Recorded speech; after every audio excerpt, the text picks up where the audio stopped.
All right, let's not outsource thinking. It's a good place to start today. Our guests are Jose and Marcus. They are calling in from Dallas and Cyprus, respectively. So, right before we came on live, we talked about not outsourcing thinking. I want to start there. Why do you bring that up? And more importantly, why shouldn't organizations do that? Marcus, why don't you get us started and I can layer in how that's come to life and how we met. Why shouldn't they do that? Yeah, exactly. So Jose knows well about this because why shouldn't you do this? Because as we often say, we think a lot of the answers, if not all of the answers, lie within the organizations themselves. So if you're going to outsource to the big consultants who we know we all love to hate and allow them to come in and think on your behalf, allow them to come in and take over the cognitive domain, as you will, of your organization, then you shouldn't be surprised when things don't work out as you planned. Or if they do, then after the consultancies leave and you're left behind to pick up the pieces, that it's not worked out again as you expected. So we like to say, outsourcing thinking is not a good idea. Outsourcing a lot of capability is not a good idea. And the way we're moving today, so much of the world requires bespoke, tailored capability. So you've got to have that internal capability, your own people, and that's requiring the upskilling that we're seeing today. So there's a lot of old skills out there. We talk about Barry O'Reilly and his book, Unlearn. If you've not read that, I highly recommend that to the listeners. We've got to unlearn a lot of the things we learned previously and relearn or learn new skills that are going to allow us to go forward. And they've got to be internal. Yes, we bash consultants constantly. And it's because it's not consulting. It's because they've taken what consulting is and used to be and used and abused it. If you need consulting, which is bringing in expertise that you don't have, that's great. Do that. That's what we get brought in for, to help people unleash that thinking internally. But once you've done that, you don't need anyone else to do it for you. You've got that internal capability. You're now insourced, and that continuous drive and evolution is something that you can then organically grow and Marcus, take you forward.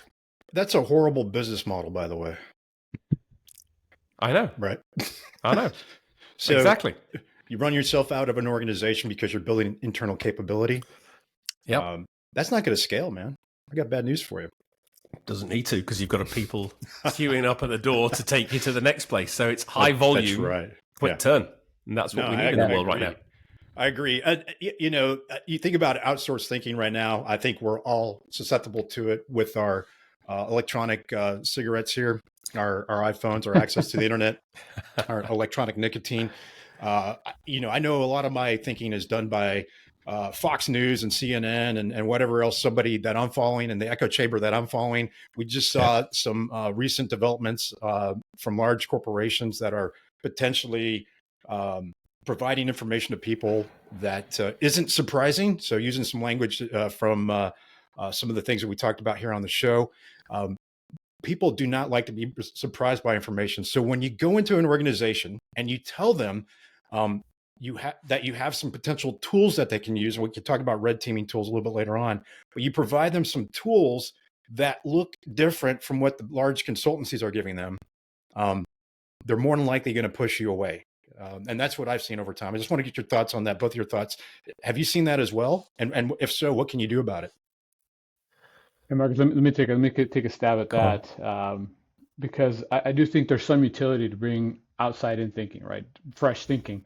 But I think it's the consulting piece. Tell us where our problems lie. It's to come in and you have to the internal organization has to train them first on the business. And I think the biggest miss is that they come in and do the thinking, they create a plan, and then that plan has to get executed by the organization. So very few consultants will come in and talk about the how, right? Which is kind of what you're pushing at, Ponch, is that when you come in and you're teaching teams and saying, hey, look, you know your strategies, you know your categories, you know where the biggest opportunities lie in terms of growth and driving growth for your business and for all of your stakeholders, including your shareholders. Let's talk about how do we unleash that excellence within the organization. That's different than coming out and saying, these are the problems you have. The problems, no one's going to know your problems better than the internal organization. So it's really important to distinguish that you do want some fresh outside thinking, but it's really focused more on the how you execute versus here's the things that I need you to execute. Like in terms of the why and the big sky thinking, that's different. Yeah. So there's a point I want to bring up here about control is outside in, bottom up, right? And what we mean by that is generally, if you're developing a product or service, the control of your organization is going to be driven by your customer or client, right? The whole purpose of an organization is to create a customer. And if that customer doesn't exist, then you're going to implode as an organization. The same idea is true as outside in thinking. We're by bringing people in who have a different perspective, mainly of the external environment, they're the right people to bring in to help you see things that you couldn't see before because you've been looking. I guess it's an insert look, looking inside your organization. And something that Jose and I were talking about before we hit the record button there was the number of jobs that we've held, either because we spent time in the military or we spent time in corporations, has allowed us to see things that an executive who spent 25 years with a Fortune 40 company hasn't been able to see, right? So we bring those new sets of perspectives, if you will, to an organization. And by the way, we bring this crazy thing, and again, we're going to hit on this for a moment, maybe a couple things. The concept of red teaming, and maybe even the concept of chief of staff. So I want to kind of go in that direction because I know you're big into red teaming, looking at your book here. How we can leverage mitigating cognitive biases, critical thinking, and so forth. But building on the chief of staff concept and red teaming, tell us what that brings into an organization if you're looking at it from the lens of a leader. I'll start with red teaming, and Marcus, flip it over to you to kind of share your perspective when we first started working together. And so, yeah, the concept of red teaming is the how, right? We'll talk about the strategy. I was in global marketing at the time in a previous role, and it requires a leader to say, you know what? I love the work that my team is doing. We have a good strategy. We have a business case. But hey, Jose, I need your help. Because I was on the global marketing side, and this president of the business unit said, I need your help in helping me think differently about this potential area of improvement. And so it starts there. You have to have that sponsorship at the highest level. It's going to break the ties. It's going to continue to drive accountability within the organization and for the project. And so it was great. It was a great opportunity for me to say, all right, cool. Let me bring all the vast experience that I have, the diverse experiences, the variety, chief of staff stuff, and in military intelligence, and everything that I've done to bear. And I landed on red teaming as the way to help interrogate a strategy without having to bring an outside consultant to talk about the strategy. It's more like we have a strategy. We know what the product is. We know what the consumer is. We know what the unmet need is. We had all this stuff. How do we make it better? Red teaming is the way. And that's when Marcus and I met, and we started talking about how to make this team, this idea, this initiative, that much stronger. Almost basically, the best ideas are done through the crucible of fire. That's where red teaming comes into play. Marcus, any builds on that? Yeah, just to build on the top level support, I think if you want to do the formal red teaming where you are formally doing the deep dive analysis of a plan, of a strategy, something that's somebody's baby, and you don't want to be going and calling it ugly in the wrong way because that's going to get you fired very quick. That is a bad business model. So I think formally, if you're going to do this analysis, having that top level understanding is crucial. And where we've had our most success with clients previously is where you've had the C-suite sponsorship and they really get it. And you don't have to spend a lot of time with them. You just educate them very quickly, a 90-minute workshop, so they're aware of what it's all about, understand what it's going to give them, but then you're getting their backing. And if they can go into the room and go, hey, everybody, here's what's happening. You've got my full sponsorship. You've got my full backing to think differently, to challenge each other, to call out what you think is the BS of this plan, etc. Yeah. Then that just opens the door. So it saves your job of trying to be the outsider coming in to push the door open, which the tools allow you to do, but just having that sponsorship just makes it so much more slick. And we've talked about that, having that spine of seniority throughout the organization, helping you at each level. And then I think once you then upskill the teams in it, it's you bringing in the outside in thinking, but you're then unlocking the internal thinking. And that's the beauty of that. And that is the bad business model where you can quickly do that and step away. And I think, and someone said to this recently, they said the secret sauce that you guys have aren't the tools and techniques you use. It's the way you enable the people to use them. And this has come from the army. You go through their handbook and there's 50 of these what look like really complex tools, but the way they've mapped them out and the way you do them, apply them, it's super quick. The sort of pedagogical approach to learning, steps 1 through 7, do it this way, off you go. Very similar to the liberating structures. So you can literally teach people in an afternoon using it on their current work, on their strategy. So it's not training. So if you're getting the budget constraints, you're doing actual consultancy on real work. But then the next day they're off to the races. They're using it themselves. They're training their own teams with it. And you're on to the next technique, the next set of tools. So very quickly they can almost have an armory of capability that as you step away, it's there for them to then use at their own abuse of nature as they need to do. But again, you've got that authority, which is what allows it to then permeate across the organization.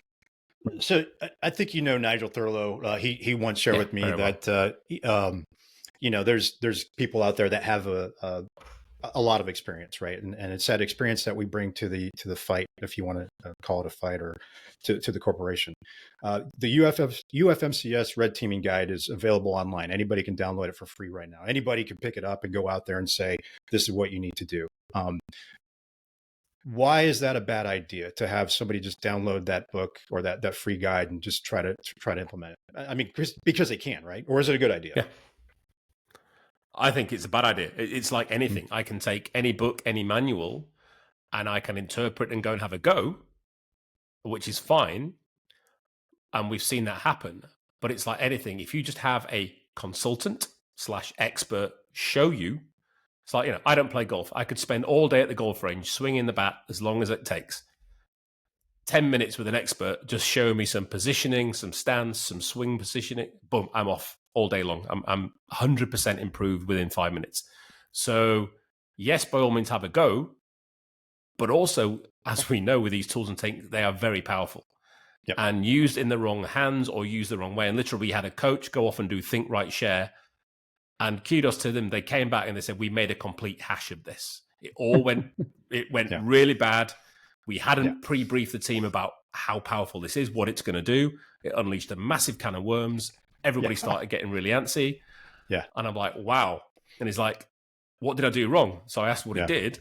And then I walked him through what he should have done. He's like, oh, God, I can't believe I missed the fundamentals. But that's all it is. None of this stuff is hard. But if you're arrogant, stupid, under pressure enough to go and just grab something off your shelf, I wouldn't give my kids the car keys and go and read the highway code and go and drive the car.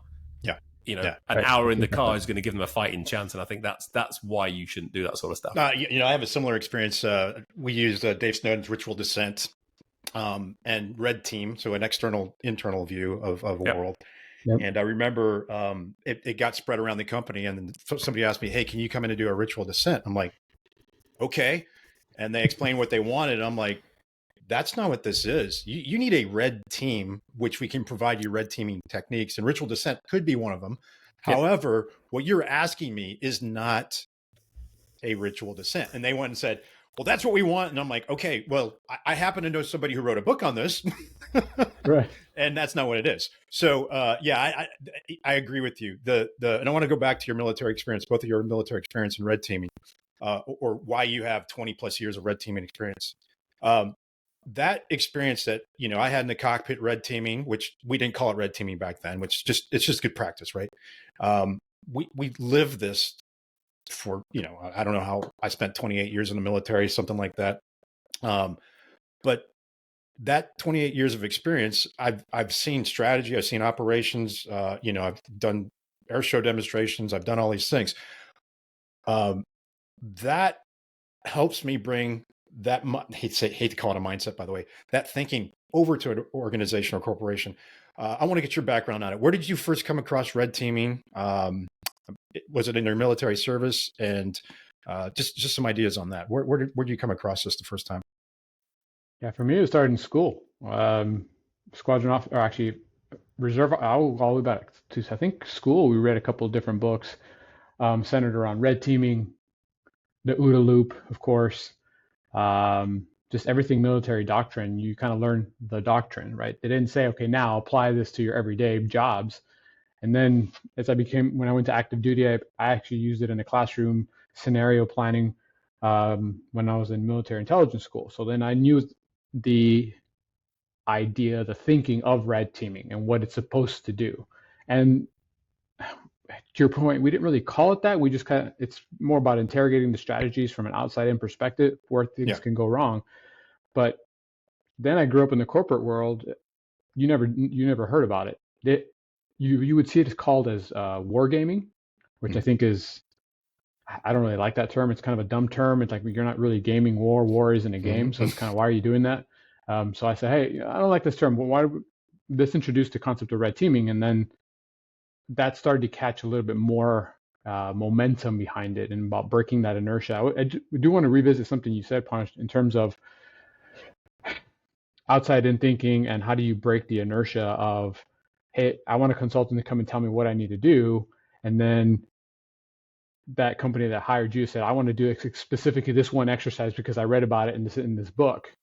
And they don't want to change it because they're trying to find that sweet spot of, I don't want to bring in this big consultant to teach me the what, but I also don't want to learn or relearn or unlearn how I've been doing things in the past and how I'm going to get to where I need to be.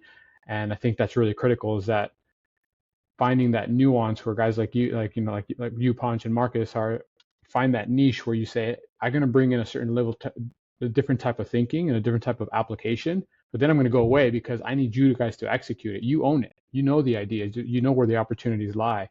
But to kind of bring it full circle, yeah, that was my experience using red teaming early in the military, and then really trying to introduce it into the corporate world. And I used it on a discrete project for a global marketing when I was in my global marketing organization.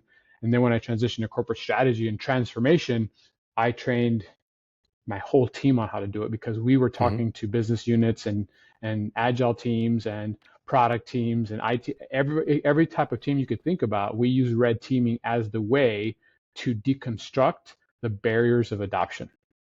Yeah. So I have a similar experience as you on the U.S. side. Actually, I went to Air Command and Staff College. So that's where I first got exposed to some of the formal training, and of course the OODA loop down there as well. But Marcus, you might have a different experience. I believe there's some red team documents out of the it might be the Royal Air Force, actually. So a little bit different experience. The MOD handbook. Yeah, I mean, my background, fighter controller, so I was controlling guys like you screaming around the air, doing air combat, and obviously in the UK, our positioning with Russia, so we had the Red Forces coming over often, as they are still doing now, most recently. And then we were running Blue Forces, so Red 4 v Blue 4. And the whole concept then became, as you mentioned, Jose, this wargaming, which is still going strong. And I just did a blog on this the other day. Somebody's commented about it, and it was like, wargaming without effective red teaming is ineffective wargaming. You can't do one without the other. And so often the military guys believe they are red teaming when they're just wargaming, and they're not. And that's why often it's just about, well, who's going to win? Where really wargaming is about learning. It's about doing analysis and learning insights to see what might happen and how you're going to implement that. And then going through my career, I did a tour with the US Marine Corps out in Arizona, 2000 to 2004. Again, deployed to Iraq with them, constantly planning what is the enemy going to do to us. And again, that's not wargaming. That was constantly making our plans and then spinning the table around and sitting on the other side going, right, if we do this, how could this be perceived by the local populace of the nation we're going into? The enemy isn't always the dude firing at you. The enemy could be the customer's perspective. The enemy could be the host nation you're going into. And as I moved into then the commercial world and got into, I'll say it, Ponch, Agile, again, why were we effective at delivering transformations and capability and business agility? Because we red team things. We considered the enemy in this case was the customer, the business, the executive. When everybody thinks it's just you doing this at the front line as the Agile team, well, no, we all need to be this. So why aren't the executive understanding this? Why aren't the business playing ball? Why is just IT interested? And ultimately, the ultimate enemy as business is the customer, as you said right at the beginning. If you don't have that outside in coming in and you're not considering that, and I remember one of the metrics we created was, because, again, Ponch, all these different Scrum metrics that we all love to hate. I went into one's team and I said, right, a day since I last spoke to a customer, get that on your Jira board. And every time you go back, and if it's like 7 days later, 14, so you haven't spoke to your number one enemy customer in 14 days now, 21 days, and then all these problems are backing up, and you've still have, hey Marcus, we've got a problem. I know you do. Look at your board. What's your screaming problem? We're on day 28. Day 28, you haven't spoke to the end user of your product. Yeah. Do you think you should? No, I get that. So to me, that's always been this.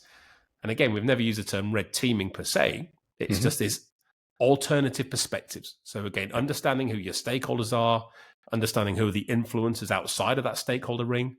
Somebody's going to have influence. And the more we're connected today, as we know, with social media, with external input, geopolitical landscape, we're all hyper-connected. So somebody, something, somewhere is going to impact what you're doing. And if you've not taken that alternative perspectives approach and not only understood it, and I know Steve Rutkoff talked about it, but respected it. You have to respect your enemy. And if you don't, you're a fool. And when things go wrong and you haven't done that, then you've only got yourself to blame. Hey, Marcus, one of the things we try to help clients with is understand what you can do within a team and what you should do externally. So just using the three of us as an example, and you put a boundary around us and say, hey, the three of us are on a team and we have some external customer or opponent. It doesn't matter right now. It's somebody on the outside of our bubble. What are the tools and techniques from red teaming tools and techniques that you would use internally to help us understand the external environment? So internally, we are a collective team, high performing, know each other, trust each other. So we would be a red teaming. Yeah, we've got tools and techniques that allow us to be red teaming, the collective name for using these tools and techniques. So we could use something like think, write, share. And this is a great point I want to emphasize here, because one of the coaches used this the other day with a team, and she came back and said, they pushed back and said, we don't need that. We have psychological safety and trust. That's only one reason. You think you do, and you may well, but also the flip side of think, write, share is it removes the bias. Because again, if I use think, write, if we ask each other a question, as I start to write something or say it and you hear it, your cognitive bias is by default, because your brain's lazy. It's going to go, hey, we'll follow what Marcus said and riff off of that, rather than taking that moment of mindfulness to come up with your own thoughts. So the 2 for 1, if you will, with think, write, share is, yes, you can get anonymity, ergo psychological safety quickly if you need it. But B, even if you have all of that, and even if you do, you don't, you just think you do. But even if you do have that, then you get that bias prevention. So that's a real simple tool. And then looking at the outside environment, simple stuff, stakeholder management, stakeholder mapping, influencer mapping, whatever you want to call it, real clarity on who is out there, who's around you. And then, as Jose mentioned, it's scenario planning, alternative futures analysis is what they call it, what if analysis. So really drawing that circle of control around you, then the circle of influence and what's beyond those, and seeing which of the tools, almost the domino effect of we topple it, where does it take us? We could do a pre-mortem, using analysis from a pre-mortem, which we know from Gary Klein. So and that's what I love about all the tools and techniques. There's over 50 in the handbook, and there's a British handbook, there's an Australian book, there's CIA. So many great tools and techniques out there. You blend them in with liberating structures, you blend them in with some of the agile toolkits and capabilities out there, and you've got a real suite, if you will, a suite of tools that is really effective. And if you've got some smart people who've been upskilled on how to use them, they've not just pulled them off the shelf and taken the car keys, then you can get a real powerful outcome very quickly. And what I also love about it, it brings alignment. I've talked to 3 clients this week. The root cause analysis of all of their problems was a lack of alignment. So they're all working in the old stovepipes, massive cross-team dependencies, nobody's talking, zero alignment of just the basic clarity and understanding of what they're all trying to achieve. And once you get that very quickly using certain tools and techniques, everything there is you're pushing on an open door. It just starts to be a lot easier.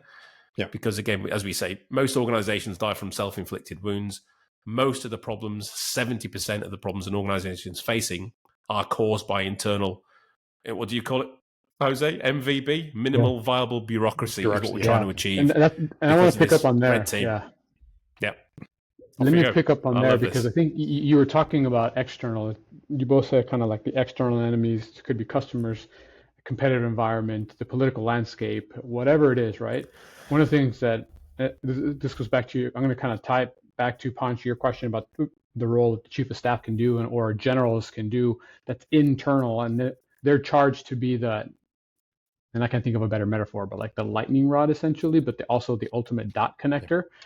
Is that so? Yeah, there's absolutely red teaming techniques that you need to do when you're looking at putting something out, and you have it in your system, Ponch, in terms of the flow system, customer first, value delivery, right? Always focus on the customer first.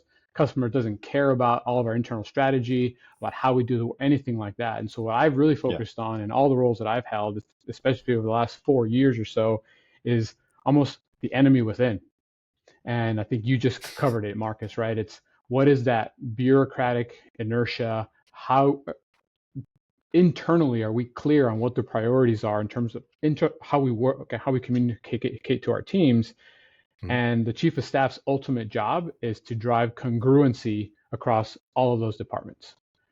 We did a simple exercise that I basically kind of created from my boss, brilliant woman. She says like, hey, I wonder if our team, just our leadership team, has clarity on what our number one priority is. And so I just went and asked each individual, what is the number one thing that we're going to do? And I came back with 14 number one things.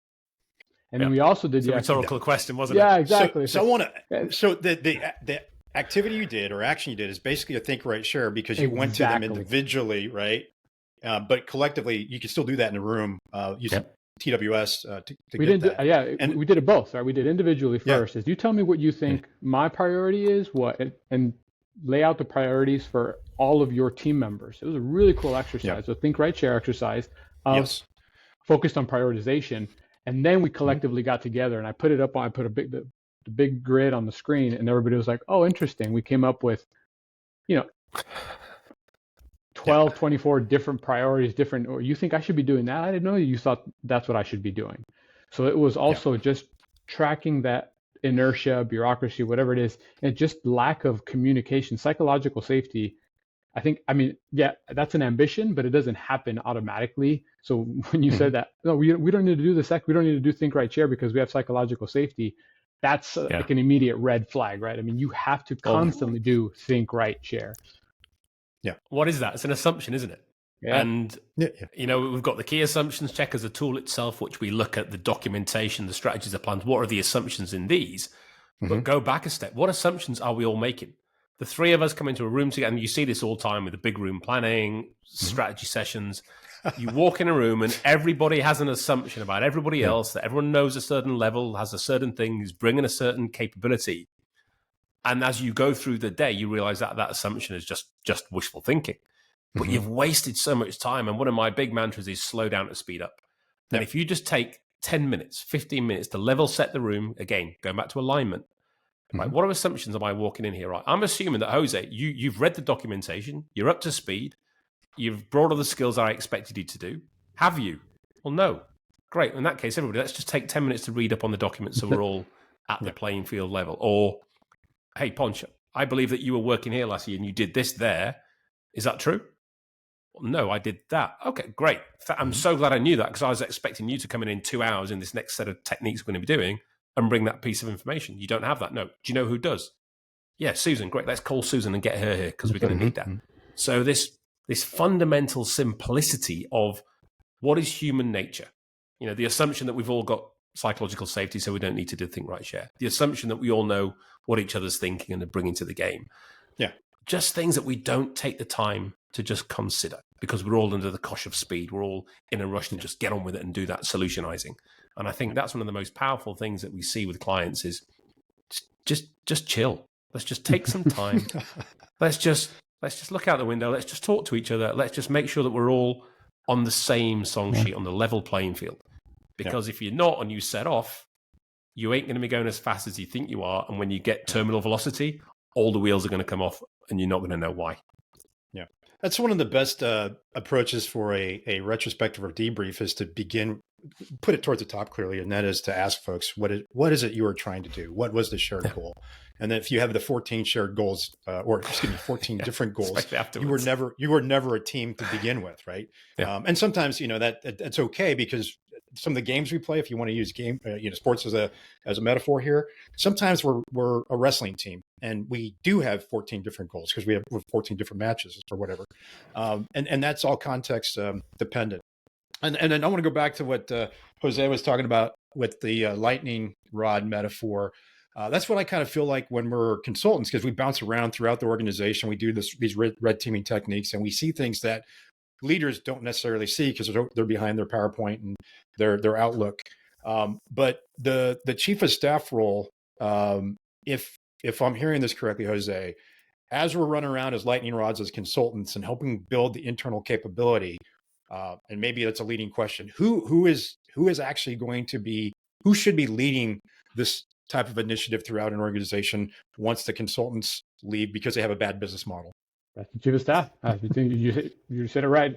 I feel like you were setting me up. You're like, here's the softball, and boom, and that's the key. I get to be an internal lightning rod, and I can bring in outside in help wherever needed to kind of drive that congruency across the organization, because you don't want consistency. Consistency can sometimes lead to groupthink or consensus. We don't want that, right? The external environment changes so fast that you just need to be rowing in one direction versus necessarily all kind of just being reaching consensus towards the lowest common denominator. So that lightning rod metaphor is exactly right. And because I report to the principal, to the head of the business, it works out such that I have the authority, the credibility, the wherewithal to be able to say, this is going to help the entire organization. She, as a business unit leader, she's making sure she's communicating upwards to our stakeholders, internal stakeholders, to our C-suite, all that kind of stuff, really driving innovation, bringing in the right people. There needs to be someone that's going around connecting all those dots, looking for barriers, breaking down those barriers, and bringing that back to the organization, back to the internal leadership team to say, okay, do you all know what's happening in your organization? Because they're telling me, and it works because I'll give you a different perspective. If I was an outside-in person coming in and trying to be that lightning rod, as soon as I leave, they're not going to do anything. But since I'm there persistently, I'm able to continuously be that change leader, that transformation leader, that red teamer, that the challenger of all the strategies, not because I'm just trying to be a pain in the butt, but because my job is to eliminate barriers, reduce friction, minimize the bureaucracy, so internally, so that we can satisfy our commercial excellence, so that we're focused on the consumer and the customer. Yeah, so make you think back to, sorry, go on. No, I was just going back to the chief of staff role. We've seen it grow a little bit over the last 5 or 7 years. Are you still seeing it grow in other organizations other than the one you're in? I am. So I recently joined the Chief of Staff Association. It's an organization out of the UK, I think. And I joined them just this year because I also took on the role, and I wanted to benchmark myself and continuously drive my learning and my development. I did a chief of staff role when I was in the Air Force. We call them probably exec officers, right? And I love that role because it kind of played to my strengths. And so then now coming into the commercial world, you see it in startups as well, because startups have so many different things happening.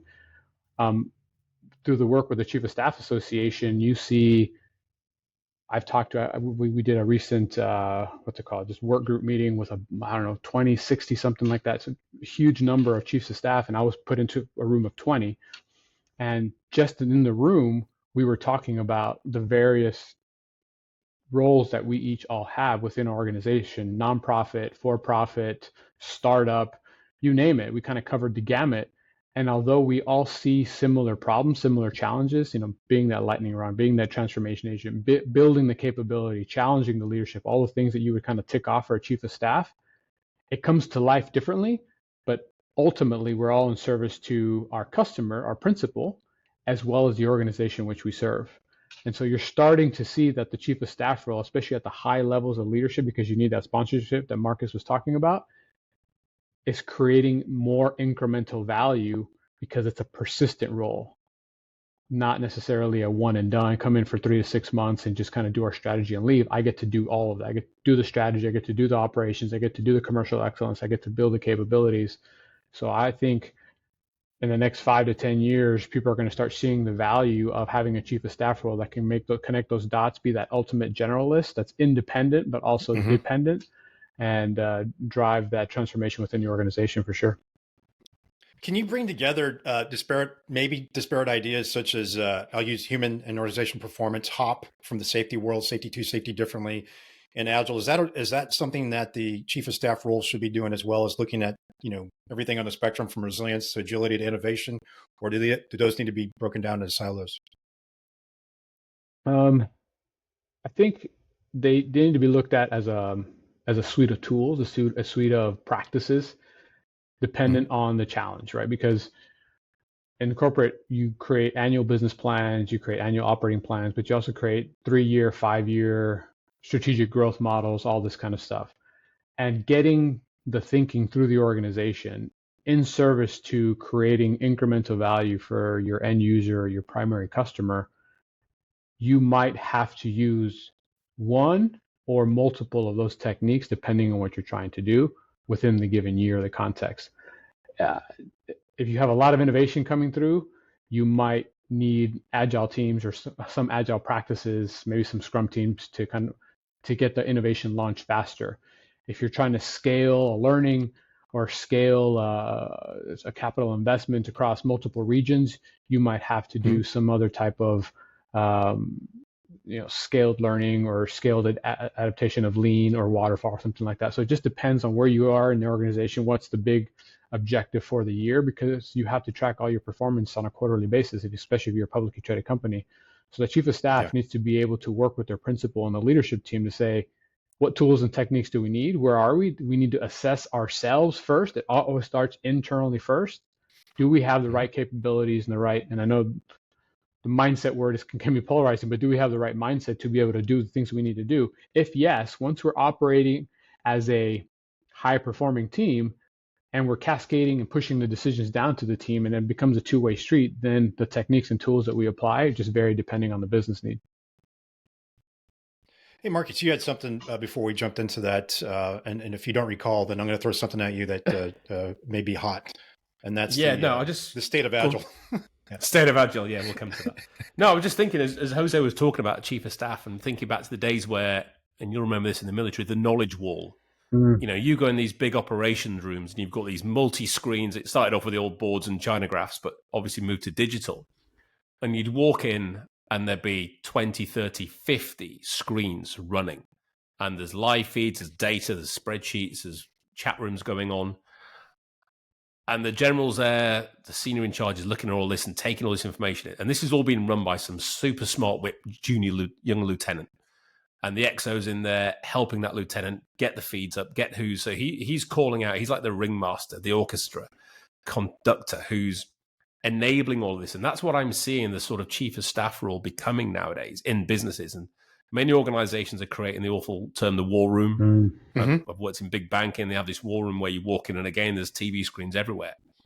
And with the amount of data coming in, and Ian Conn said that this is now revolution, not evolution. We can't keep up. There's too much stuff coming in, that literal hose pipe effect, but it's multi-hose pipes now. So you need some smart group. And I think this is going to go beyond the wit of a single chief of staff as we start to grow and see the requirement of this ultimately knowledge management or information management to turn it into knowledge, to turn it into how you make quality decisions. So I think the chief of staff is going to be, he's the ringmaster of all of that. You're going to have the team below him running around, coordinating, collecting all this information, data, doing the analysis, and then presenting, be it digitally, be it on a one-page memo, whatever, to give the executive the information they need to make decisions, or to give whoever. Again, we need to move away from the executive decision-making. We need to devolve it, but somebody somewhere. And I think we're in an age now of knowledge and information management that's moving so rapidly, that's so dense, so congested and contested out there. Somebody in an organization has to be coordinating all of that and corralling it and filtering it, because it's just too much. You got it. And in the military, I remember in Iraq, there was just too much intel coming in, too many target prints, just like overloaded, literally TMI, too much information. So I think that is as the cause is becoming a recognized role, I think let's get ahead. If you're out there listening as an organization, get ahead of the game, start creating this cause team capability that is going to be ultimately your information management organizational capability to filter and feed everyone else up and down the chain. So it's a common operational picture with human sensors feeding into it as well, right? So it's still using a red teaming technique to collect the wisdom of crowds or leverage the diversity, cognitive diversity. And to be honest, when we started our company, that's the direction we wanted to go, is how do we get to a common operational picture where we take all these cool things, and there are companies doing this now, and it's not to, AI is going to be able to enable some of these things, but it's not going to be able to do the things that humans can do, right? Correct. As far as when it comes to the thinking. And the human sensor, I know Dave talks about that a lot, but having this human sensor enabling collective intelligence to give you that common operating picture, whatever that looks like for your organization, for your sector, I think that's the future. It's not, it's now, but that's the future that we need to be aiming for in organizations, to enable that with AI as the tool to support it, not to do it and lead it. Because if you do that, it's all going to go crazy. But it's not to be just, I hate to say shared, but only viewed in the exec suite or absolutely not. As I said, this is a cascaded capability, 100%. Yeah. So, it's funny to see some of the AI tools come online right now where they're, you get into processing capabilities, maintenance things, and, things that are, I would say, more in the ordered system, using the Connevin framework, more clear, complicated type of work that's repeatable. And everybody becomes dependent on that, forgetting about the stuff in the complex environment. And I think that's what's important with the cost role and this common operational picture, is how do you balance that out in an organization? And it's not to say that some companies don't have this already. I think they miss out on the most important thing, and that's the people side. And that's really what you're bringing to the table right now, is how do you leverage that cognitive diversity in your organization to see what's going on internally and externally, which brings me to my next question there. Ready for this? Marcus, you did some work in Agile, and I'm sorry you had to do that. I'm kidding. I know. That's right. Cross I bear. I'm still, I love it. I want to hear a little bit about your experience coming into Agile, and and where you think it is right now, current condition, and where you started. So I came in pretty fresh, which is fortunate. Again, bringing that fresh pair of eyes. So I left the military, went into consultancy, learned some Agile, PMO, change management type stuff with them.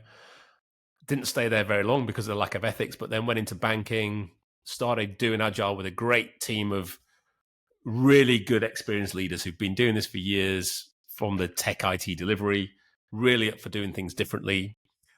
And the more I started to understand it, the more I thought, I've been doing this for years. I was doing this back in the early 90s in small teams in the military, testing, learning, iterating, having a go, seeing if it works.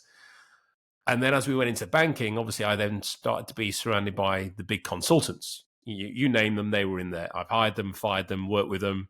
Great people. I bash consulting, I bash Agile. It's all just clickbait and good banter. There are some amazing people out there. I bash big consultancy for the way they operate. I love consulting, and I want to get proper consulting back into mainstream. And I bash Agile, not because of the capability of Agile, but I bash how it's been used and abused. And I know Nigel loves this, bullshit jobs and all the certificate PDF warriors out there. And I did a podcast with Nana Aban not long ago, and it's just basically having a good laugh about how the Agile bench now is full of coaches and scrum masters who've pretty much talked themselves out of a job over the last 5 to 10 years. And organizations are wising up. And it was disappointing. I did another show recently, and I was looking at the latest State of Agile report and the Business Agility Institute.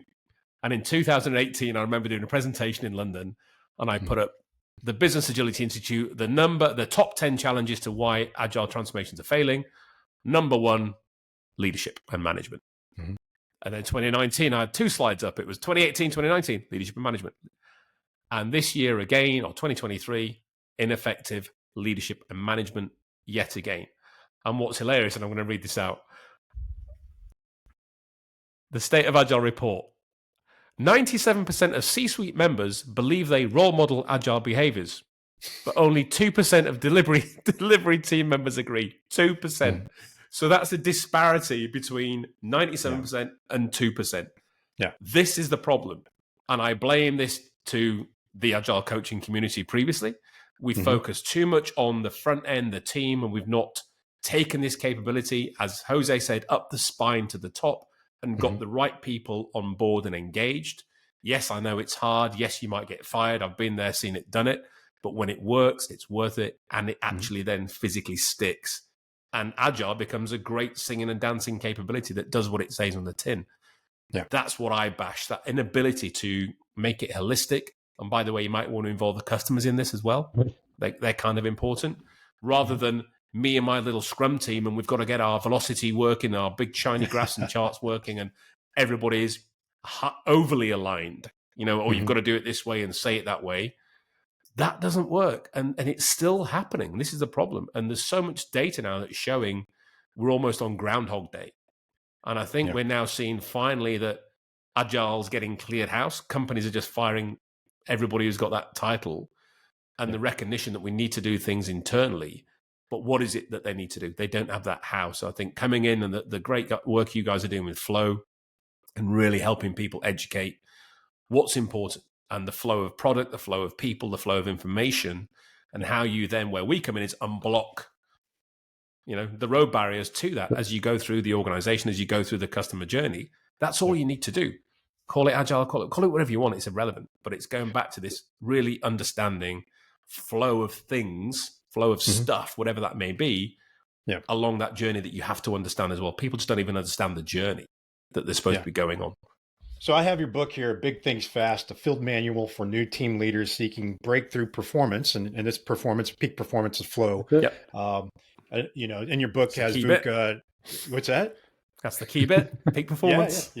It's okay. So let's talk about performance. Peak performance can be known as flow. We can't always be in a flow state, but that's not what we're saying with the flow system. And I don't think that's what you're saying either in your manual here. But the two of you wrote this in the last year, I believe, and it was published within the last 2 months. I think it is. Yeah. It's a New Year gift. I'm looking through it. You have VUCA, you have OODA loop, you have red teaming in there. The 4 pillars of red teaming. I just want to know what's the intent behind the book. How's this going to help leaders do what they need to do? So I'll start. This book was born back in 2011. I just didn't know it yet. And so I was my 4th year in corporate America. I had done 3 different finance roles. I was sitting in a manufacturing plant doing financial analysis. And I'd spent, like I said, 10 years in the military. Now I've been doing finance. And I was like, there's some things that are just, I need to write them down. So I started writing down a bunch of different things in terms of what does adaptive leadership look like? And are we training? I'd spent 4 years I just started in the corporate world, and I'd gone through maybe 2 pieces of training. And in the military, you go through dozens of training.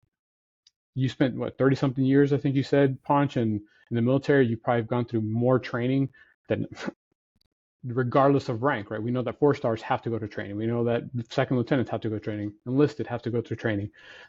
There's bad training in there's there bad training for sure, but at least there's training. I mean, in corporate world, you kind of go through and you get your onboarding training. You do some.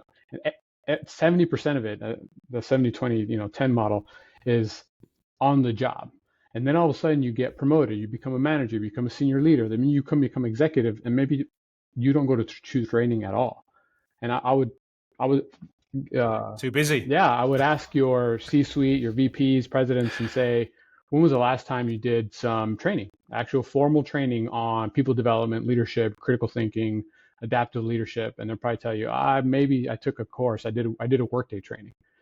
And so going back to 2011, I just started kind of writing in terms of the differences between corporate America versus military and leadership and how it adapted and evolved. And I just kept writing. And then I met Marcus, of course.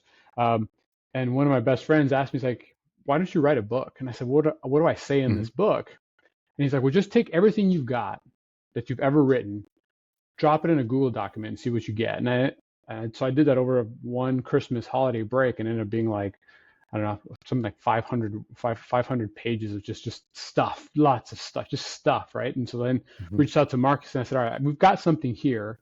And the key area I want to focus on, because I spend a lot of time in mentoring and coaching, is on new team leaders, brand new, because they're at that inflection point, right? Maybe they're individual contributors, they're rock stars in terms of executing, maybe they've done some project management work, but they didn't get that applied, they didn't get a tool, they didn't get some kind of formal training on the key areas because they now need to deliver excellence through others. It's no longer, did you do your job? It's, did you build other leaders? Did you help others do their job?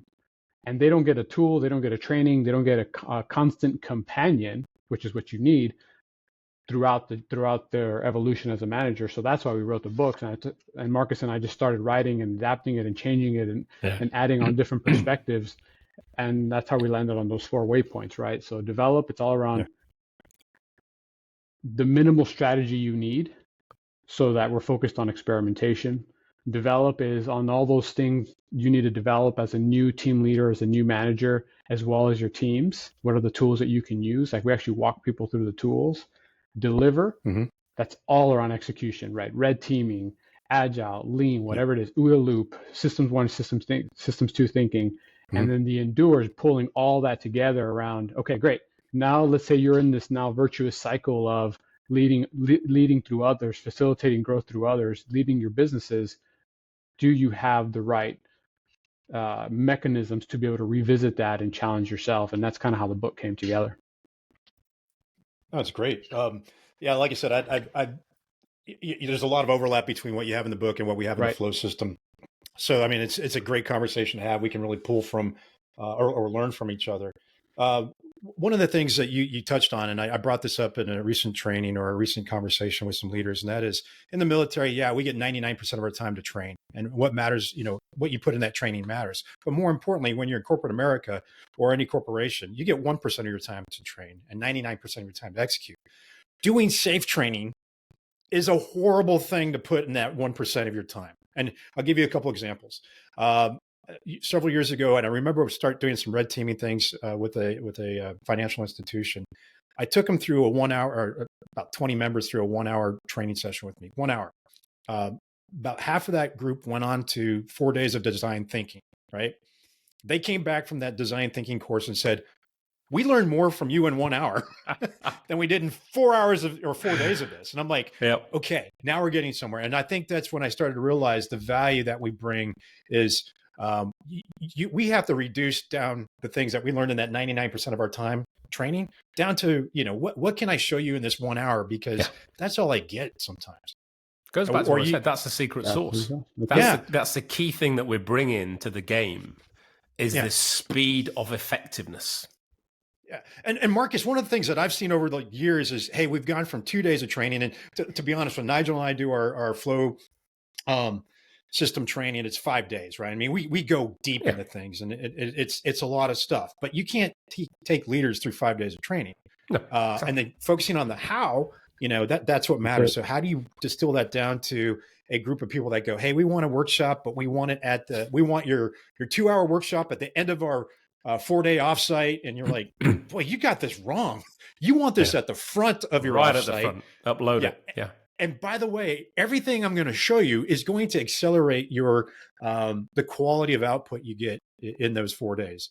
I just want your thoughts. Where are you right now as far as workshop time and your view on what leaders? How do you help leaders see that not necessarily more time, but the quality of input we provide them is what they need?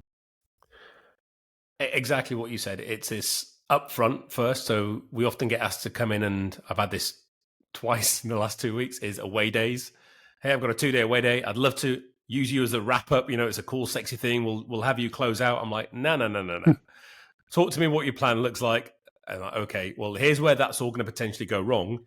If you put me up front, then what's going to unlock? A, they'll be able to use everything we do for the rest of that 2-day period. And B, it'll accelerate smoothly. On the timings, same as you, Ponch, we've got a 5-day, we've got a 10-day to really, what we call that's a trainer program. If you want this internal capability, then this is what your people need to go through so they are competent and you're confident that they're then capable of doing this rather than just taking the car keys. So that's your core cadre in the middle. However, let me give a 30-minute conversation webinar to 5,000 of your people. Right? So everybody's like, oh, wow, this is the stuff these ninjas are doing in the middle. That's what they're all badged and capable of doing. I now understand that. I've just had a quick overview. And by the way, they gave me 2 great tools. So your whole organization gets it. And then give me 90 minutes with your exec. top of the pyramid now. So I'm going from the base of the pyramid, 5,000 people. I'm training up 15, 20, 50 in the middle, however many you need. And then at the top, just give me 90 minutes with your board, your exec, just to take them through some real world thinking, some real world tools and techniques, and help them understand what's going to be happening now below them. Because what you don't want is unleashing this capability and then some executives getting very scared when they start to see challenge coming in, because we know what happens then. So it's no good empowering, and this goes to psychological safety. It's no good having a room full of people who are going to surface great ideas, challenge each other, load up the bucket full of great stuff to take away. Then the executives go, yeah, thanks, and throw it out the window. We're not interested. You've got to have that balance of receipt to allow you to give and open up and be engaged. Because the minute you don't have that receipt and people go, well, why did I do that? It's like filling out surveys, isn't it? Every time you get a survey, I'll fill it out. And then when nothing happens, I'm not going to fill out the next survey. And there's so much of that going on. So for me, it's a real two-way street, and engaging with the executive. And again, short sell. I'll just go, hey guys, do you play golf? Yeah, we all play golf. Great. So you can cancel golf next Friday and spend 90 minutes with me to make your organization sing and dance. Who wouldn't want to do that? It's too good to turn down. And therefore they go, yeah, okay. That's what 90 minutes. Is that all? Yeah. Because and then if you need more, go and speak to Bob and Sue, right? They're going to be your train the trainer competence. Right. And by the way, your whole organization is going to be talking about Think, Write, Share next week. So if you're not using this in meetings, somebody will step up and start using it, and then watch what's going to happen. And you'll get a phone call in 3 months going, wow, just total culture shift, total enlightenment for all of us, not just, the front line or the exec. Everybody's now seeing, thinking, engaging, and behaving differently. And you can't buy that. Yeah, it's a powerful sight to see when not just a team, but like a business unit takes Think, Write, Share and just applies it. Even if they get some things wrong here and there, that's okay. But the ownership of it. And one of the things we saw during COVID when we were working remotely, and I had a conversation with Keith McCandless on this, we turned it into Think, Chat, Send. Nice. Think about it, put it in chat, send it to one, not the main chat, but the facilitator or whatever, right? So you can maintain that that shallow dive into chaos. Yeah, I love that. Yeah, but it works, right? So these things are very powerful. And again, how do you getting leaders to buy off on this, because the large consultancies aren't talking like this, right? No. They're talking big training, all this, and it's just. I don't know about you, and I'm going to my mental health right now and dealing with this is, at some point I get burned out. I'm like, it's the same thing over and over. It's like being an instructor in the F-14 for 4 or 5 years. And you're like, here, let me debrief your flight right now, because here's everything you're going to mess up. I'm going to put it back here. When we come back, I will show you that you did all that wrong, right? Yeah, it's pretty consistent. It's yes. So that's why where are you guys right now on your? Yeah, where are you on your mental health when it comes to this? Are you tired? You burned out? You fired up? Just kind of get into thought where you are. I'm fired up. I'm seeing. Yeah. Go on. No, I mean, I think we said in the book, right? It's like the very first thing you need is a steadfast internal drive. It's the first thing we talk about when we say, if you're the chief of staff, or you're the person that's going to be held accountable to continue to push to the organization. Let's say Marcus or you, Ponch, go in and you train the trainers, right? You come in, you do the right effective job. Now you've got a handful of folks that are not in the COE, they're not in the community of practice, and they're not in the HR learning and development, because that's then, to your point, there's just no skin in. They don't have skin in the game. It has to be within the business unit, which is why, back to your point, Ponch, the role of the chief of staff can be that they're in the business unit and they're accountable for continuously pushing that out. You have to have that internal drive that what you're doing is good for the organization, and you're building capabilities. So my mental health is, this is what fills my cup. Having, not the fight is such a strong word, but having those debates internally, challenging the leaders, and then seeing the leaders change their mentality and how they communicate. And you said it, Ponch, and then an organization, they start using the terms that you used in just talking to leadership. All of a sudden you see somebody else come further down the chain of command or whatever it is in the organization. They go, hey, this concept of acceptance criteria, I was using it with this, and they're like, oh yeah, it's great. Or hey, Think, Write, Share. I'm like, wow, cool. it's coming full circle. That gives me energy because I know that the leaders are changing their behaviors. They're adapting how their ways of working, and it's getting into the organization. That's what drives the culture shift. It's not a one and done. It's not going to happen in 3 months. It's going to take time and persistency. So yeah, that steadfast internal drive, you've got to have it. Clearly you both do, because you keep banging your head against the wall and seeing the same problems. But hey, it does drive cultural transformation if you have the right sponsorship and internal championing within the business unit. So I know you read, both of you read quite a bit. What are you reading now? What gets you excited? What gets you out of bed in the morning when it comes to professional development? What am I reading right now? Professional development. I don't really know. Right now, I know I'm reading One Flew Over the Cuckoo's Nest. I'm reading that at night. Yeah. I don't know if that applies. I don't know if that applies to professional development. Marcus, what are you reading right now? I'm reading Lead Generation. So Alex Hormozy, who I discovered on his podcast a while ago. And the guy is obviously an ape of a man, incredibly ripped gym owner, made millions on selling gym programs. And then he's got something called acquisition.com. So he's trying to enable small businesses to grow. And basically he's given away how you be an entrepreneur, how businesses grow and scale for free. So I've been really listening and engaging with what his products are and what he's putting out there. And I've just found it makes a lot of sense. And not just from selling, I'm understanding how do I bring this into an organization? How do I use his technique of selling something for my technique of getting an engaged executive, getting somebody in an organization. So when I'm having conversations with clients, I'm using the same techniques that these huge marketing and sales guys are using to get the hook, and rephrasing things and understanding how you talk about the problem, talk about their personal life, talk about what's their thought process, and really trying to bring multiple things together rather than just saying, hey, you need to buy this off the shelf cookie cutter that we know is what the consultancies are doing. And like Jose, why I'm sort of steadfast and pumped about this is I'm seeing the shift. Yeah, I was disappointed to read the Business Agility Institute for the 7th year running, see the same leadership problem. But again, this is a long game. This fight is continuous, as we know. And I'm starting to see slowly, you've seen it on LinkedIn, you see it in Harvard, you see it on Twitter, wherever you are. You're seeing people waking up to this requirement. And I think the more AI is coming in, the more people are getting seduced by this. The more people are waking up to, hang on a minute.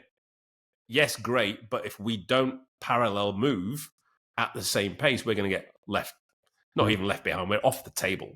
We're not even on the space anymore. Yeah. So I think this recognition that you've got to start getting people back into the heart of the game. Because think about it, 10, 20 years ago when we were doing project management, what was it always? People, process, platform. Boyd says it just the same. Over time, that's flipped as we've been seduced by tech. It's now tech, process, people. Yeah. You know, the lead singer of the band has been ditched, and we've got this duo now of tech and process. And the people are going, hey, you go in organizations, I talked about surveys, 3 of the big organizations I've worked in the last 3 years, the number one feedback of concern on their pulse survey, both quarterly and annual, was personal and professional development. That's Lack of. And if you're not providing that, so this goes to me, and this goes to one of my philosophies, is people want to get up in the morning, go to work, do a great job, have a good time, come home and feel proud, and call their mum on the weekend and tell them what they did. And be boastful about that because it's a good thing to do. Nope. Very few people by the old psychopaths. What are they actually doing? What are they actually doing? Are they getting up and desk scrolling the internet and Twitter? And then they're going to work they're quietly quitting. They're not engaged. I mean, what's the latest Gallup? Again, these reports I keep reading. 23% global engagement in the workplace, 13% in Europe. You guys are at the top at 36% in America, but 13%. That's just appalling. So these exactly. That's what I thought. Yeah. But so you've got this poor workforce going to work, disenfranchised, disengaged. Why? Because the leadership at the top hasn't shifted. They're still in the old school command and control mindset. But everybody wants to do this. You know, it's not that they don't want to, but they're set in this old ways. And, you know, I believe you can teach an old dog new tricks. And that's really what we try and do, is help unlock that ability to shift your mindset, to shift your thinking. Because once you do, you unlock the engagement. The people will follow. Yeah, there'll be a few laggards, and there always is. But people want that. They want that authoritative leadership to come in and go, right, this is what we're all going to be doing now. I don't know how. That's where you guys come in. But this is where we're going. This is why we're going there. Please help me get there. And you get leaders showing that vulnerability, that humility, but that empowerment. And we talk about that awful world of empowerment. But actually, to me, empowerment is creating the environment within which those people can then flourish. And one of my things is, there's a dormant superhero in every one of us. If you're not looking how to unleash that as a leader, and Jose talks about leaders create more leaders, then what are you doing? You're failing your organization, you're failing your people, you're failing yourself as a leader. And even if you're at the other end of that spectrum, if you're the follower going in, leadership isn't something that happens upstairs. Leadership is a capability we all have. And that's where I love big things fast, understanding that as a youngster going into the workplace. I teach my kids this stuff all the time. They are mini leaders running rings around me now. Things you got to be careful what you wish for.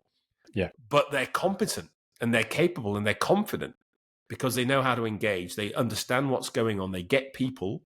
They understand why their boss in the coffee shop's behaving like he is at the weekend. And that's okay. And they're cool with that. And they understand it and they know how to deal with it. And it goes back to being that chameleon-like individual. That's not being insincere or inauthentic. It means you are adaptive to the scenario, to the situation, to the environment that you're operating in. And whether you're a young intern in a coffee shop at your weekend job, or whether you're the 60-year-old board member, if you don't have that adaptability and the resilience to be flexible with what's coming, and we know what's going every day, and we know what's coming in 2024, this ride is not going to get any smoother. Sit down, strap in, hold on, read these great documents, talk to good people, and learn what you need to do to evolve going forward. So that's why I'm reading these kind of books, because it's just bringing different perspectives that I've not really had before, which is great. Well, I want to turn it over to you to see if you have any questions about the podcast, what we do, and more importantly, how can our listeners get in contact with you? The book's out there, website, anything like that. What do you have for them, and any questions to me? Launch the plug, Jose. Launch the plug. Launch the plug. No, I do have a general question, Ponch. How did you get involved in all this? I mean, you have a really diverse background, varied roles, lots of different companies. I think there's kind of a common thread that ties it all together. And you said your mental health, it can get challenging sometimes because you're a change agent or a transformation person or whatever you want to call them. You're constantly pushing water uphill. How did you get started, and what keeps you going? I was just curious. Fighter aviation, I think, really forces you to challenge assumptions, look around, keep your head on a swivel. So that culture worked out quite well. And I'm not going to go into my childhood or anything like that, but that led to a lot of this. And you see a lot of, you think about Scrum, the co-creator Scrum's a former fighter pilot. I mean, the list goes on. You can make connections to holacracy and the connection to aviation. If you're into holacracy, you just dig around quite a bit and you find that a bunch of former aviators are doing these types of things in healthcare or in safety, but nobody was really doing this in Agile. And I met Jeff Sutherland in Amsterdam several years back, 14 years ago, and he recommended that, hey, take a group of former aviators, first responders, special operators, and go stomp out all the bad Scrum and Agile out there. And that's maybe like 2 months after I learned what a CSM was, a certified Scrum Master. So very little knowledge of that, but our exposure to things like high reliability theory, aviation crew resource management, which is the foundation of team science, all the mission command stuff we learned in our education program or joint professional military education, joint operational planning, working at different geographic combatant commands, fighting in combat, all these things, it changes who you are. It changes your orientation. You see things a little bit different than the rest, my belief. But the pathway, I think of myself as a Forrest Gump of Agile or management, because I get to meet all the coolest people in the world on accident. From Dave Snowden to Jeff Sutherland, Keith McCandless, Gary Klein, you name it. Everybody who's on a reading list. Yeah, exactly. I'm like, hey, pick up the phone and call him if I wanted to, which is just crazy when you think about it. Chet Richards, all the folks that were Boyd's acolytes back in the day that are still living.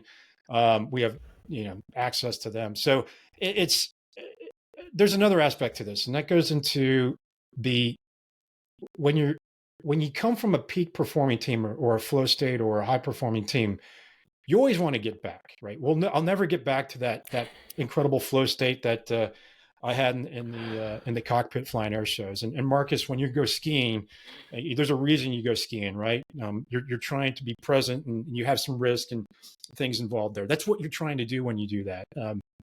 In a work environment, you bring that over to a work environment, you create something that's very powerful for an organization. And that's the why behind all this is when you experience coaching and a flow state at the highest level anywhere, you want to bring that back to others, right? And that's why we're doing this, or that's why I'm doing that. And the other piece is the market. The market really intrigued me because of it's a flow system. It's a complex adapted system. You can make money in it. You can lose a lot of money in it. But if you think about anti-fragility or anti-fragile, and you look at Taleb's books on Black Swan and things like that, Wisdom of Crowds, I forgot the other name of the book. Is it Wisdom of Crowds? No, it's not. Not from him. Anyway, his background is in understanding derivatives, options. So optionality to me is something that we had in the cockpit all the time. Where am I going to land? What am I going to do? What's going to happen next, right? So that connection between the market and aviation, and of course, what's going on with agility is strong as well. And then I'm kind of rambling here, but you get into the safety aspect. You guys know Gareth Locke, right? Very well. Yeah, his background in taking aviation to diving, and then, by the way, everything he's teaching can be applied to an organization, right? Why is that? Because humans are humans. At least they used to be. I don't know if they are today. So we're a few ways out, but you find inspiration. You find inspiration from folks like us that have interesting backgrounds and see things differently, and try to. There's nothing wrong with trying to apply these concepts, but we're so far ahead. And I'm talking all of us, on this, you in the room as well. We're so far ahead of everybody else because of what we've experienced. They just can't see what we can see. Right. Mm-hmm. So that's when you get back to the mental health aspect, you kind of go, well, I don't have to talk to people. I can just take everything I'm showing folks and apply it to the market, make a lot of money and be happy. Right. Sure. I could do that. By the way, if you learn these things, if you use red teaming tools and apply it to a market, a hedge fund or whatever you want to, a mom and pop shop or your personal approach, you're going to do quite well, because biases are what drive you to hold on to losers and winners too, right? You have to cut your losses, sunk cost fallacy, all those things that are out there can be applied to the personal level. So I'll wrap it up with this. The other thing that I'm learning about is, Dr. McCabe, Delia McCabe, her background with neurobiology and all that. What's fascinating about the brain is it's a fractal, right? Everything in the universe is pretty much a fractal of one another. The mental health aspect of what's going on today globally, from PTSD, TBI to anxiety in children, right? Which may or may not be a real thing. You can't, if you have menu anxiety, maybe you just need to learn how to order off the menu. You don't need a drug or anything like that, because that could lead to bad things in the future. So I'm talking the suppression of a symptom rather than solving the underlying problem. So the connection between peak performance, like Marcus going skiing, right, to what you're trying to do in an organization, it's a clear line of sight for me. There's no difference, right? And that's what makes it so exciting now is we got lucky with the Flow System name. We got lucky with the No Way Out podcast, just because we went in the archives and we're like, hey, look, the conceptual spiral was once known as No Way Out. Perfect, right? So here we are. So that's a long way to say, I'm fired up to have you guys in the network and carry on the conversation and things like that. But more importantly, how can our guests get in contact with you? Because we can't cover down on everything, and I know you can't as well. Marcus, why don't you wrap us up? Absolutely. Why don't you wrap us up with what you're doing? Yeah. The new work you're doing with Effective Direction. So Effective Direction, drop us a line, info@effectivedirection.com. You can find us on LinkedIn, Marcus Dimbleby, Jose Corella. If you want more information on the book, bigthingsfast.com. It's out there, available on Amazon. The manual itself, available on both the print-off version as well as, and now, Kindle. But yeah, reach out, engage. We love the conversations. I'm pretty prolific on LinkedIn. It's always good engaging. That's where I met Ponch, and where, it's again, one of my mantras, life's about relationships, and that's where all these beautiful relationships have developed. And I look forward to continuing them with everybody and anybody out there who's on board for making a difference in the world, because that's what we're trying to do here. Yeah, that's it, Ponch. Thanks again for the time. Thanks again for imparting all the wisdom. And I'm looking forward to get looking into the flow as more. I just put the order in for the book, so I appreciate that. And I had a great time talking with you guys. And obviously, just reach out to Marcus or me anytime. Awesome. Always a pleasure. Well, I appreciate your time today. And that book again is Big Things Fast. Great to have you on here, and we'll definitely do this again. So until next time, we'll Thanks, appreciate it. wish you well.